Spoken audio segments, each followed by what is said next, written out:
River State, always in the news. And I think in the last couple of, the last 2-3 months, there's no day you wake up and there's no news on River State, you know. But today, political news. Political news anyway, and political news. And, you know, in those days, we used to have a lot of project commissioning and all of that on national TV.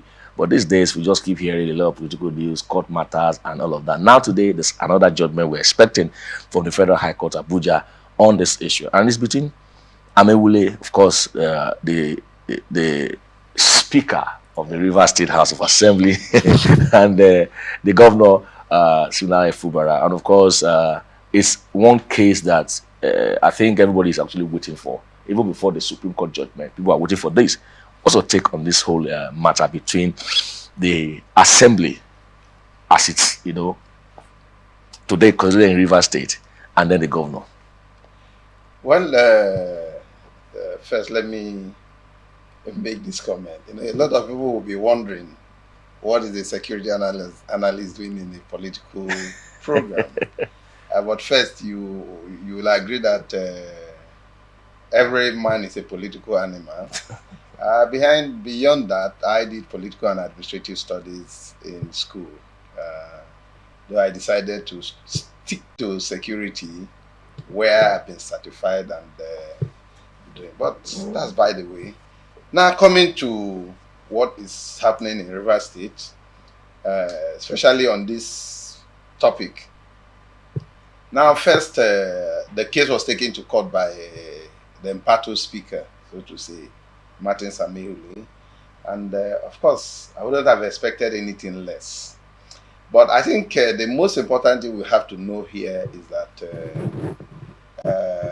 being lawful in an unlawful society in itself is an offense. Now, the Martin Amaewhule and co that went to court first have already, as it were, violated their own procedure by what is happening, and the whole political turmoil in the state is caused from the Assembly. First and foremost, an impeachment move on a governor. Until date, none has said that the governor did this and did this. The only thing we heard was that he is tampering with the structure, which to me is not constitutional. It's not an impeachable offense. So when you want to impeach a governor wrongly, of course, every governor would want to fight back. Perhaps he had some other edge, and he has used that edge, and you're running to court. The same court that ruled that Edison here is the speaker, and you refuse to, accept that. I pray that when the court passed this judgment and it is not in their favor, they will accept it. Because as it is now, it appears they are trying to choose the judgment to obey and the one not to obey. And it is not actually telling well for the state. It's actually impeding a lot of development and economic activity in the state. It's not a good thing. Here is the interesting part of this. Martin Amaewhule, who, by the way, sits as the Speaker of the House of Assembly, I'll bet a lot of persons have said illegally, who is threatening the governor not to accept correspondence from him if he fails to resubmit the 2024 appropriation bill, which has been signed into law, passed by the Edison-led assembly, signed by the governor. We have all of that on tape. Now, the same Martin Amaewhule is going to court asking that the National Assembly and the governor should not restrict him from acting as speaker, that he should be recognized as speaker. Hold on. About a weekend or thereabouts ago, about 2 weekends back, the former governor of Rivers State, Chief Yesunwike, was in Ogbaland, meeting with the paramount ruler of Ogbaland, and he said that they have fulfilled their part of the peace bargain. And I said, oh, so he was behind the impeachment process against the governor then, but for saying that they have fulfilled their part.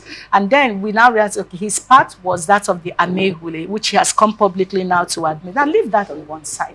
Bring it back to the fact that while Amaewhule is demanding that Fubara recognizes him as speaker and follows what the 8-pack deal said, And we keep saying that they have fulfilled their own part of the peace pact. Why we sit? Is this not one of the cases they ought to have withdrawn from the courts? Yes. And even if you're saying that, sorry to cut you, let me be quiet, if you were saying that, the governor has since recognized him as a speaker. In the state banquet, yes, his picture came in as a speaker. Yeah. He has paid them at the Armed Force Remembrance Day. He was also, and the speaker was not in any of this function physically. He wasn't present. He was also invited. Well, he was invited. Of course. He was meant to be there. He has also paid them their allowances, everything. November and December allowances. And they are also working on the reinstating the former commissioners. Okay. So Fubara has made several moves and have maintained that so long as it's within him, he's going to maintain peace. So may we understand why this case is still exactly there? If we say they have fulfilled their own part of the bargain, and if you're saying that, and Fubara is still being pressured to do what is in the 8-pointer, even though he has made some move. Why are you still contesting over this if you feel you're indeed the true Speaker of the Rivers State House of Assembly?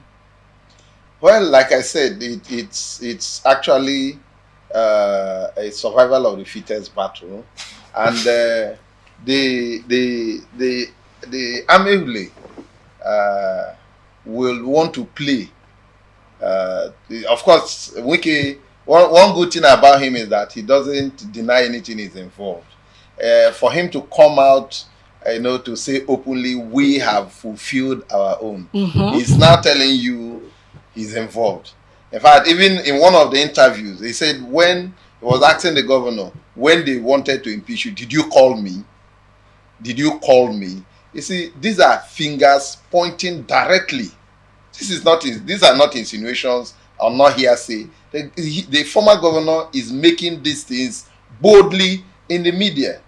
Now, a sitting governor should call you that they want to impeach him, as perhaps as his father, So you are seeing all of this thing, and we know where these things are playing to. Well, let me print it a little. I think we will want to wait and see the outcome of the verdict from Supreme Court, sure. Which I think is from the Federal High Court. For all of these things. You mean the judgment for today? No, not today. Okay, the one for 26. Today's judgment is actually not a threat to the governor if I'm asked to speak, because it's about a procedure. Of course, and most of these things, they went to court. Apart from the National Assembly taking over the legislative functions of Rivers State. And the demand to be recognized as Speaker. He has done that. He has recognized them. He has released their money. And from what I can see, he's not been meddling with their whether rightly, openly, or secretly. He has sent those commissioners that resigned to the assembly. So they are functioning. He has allowed them. They are sitting in the assembly quarters. So what else is their reason for this? So it is, for me. See, another thing you know is when a blind man tells you, I will stone you, just know that he has that stone with him already. I think that's what Martin Amaewhule and his crew are doing.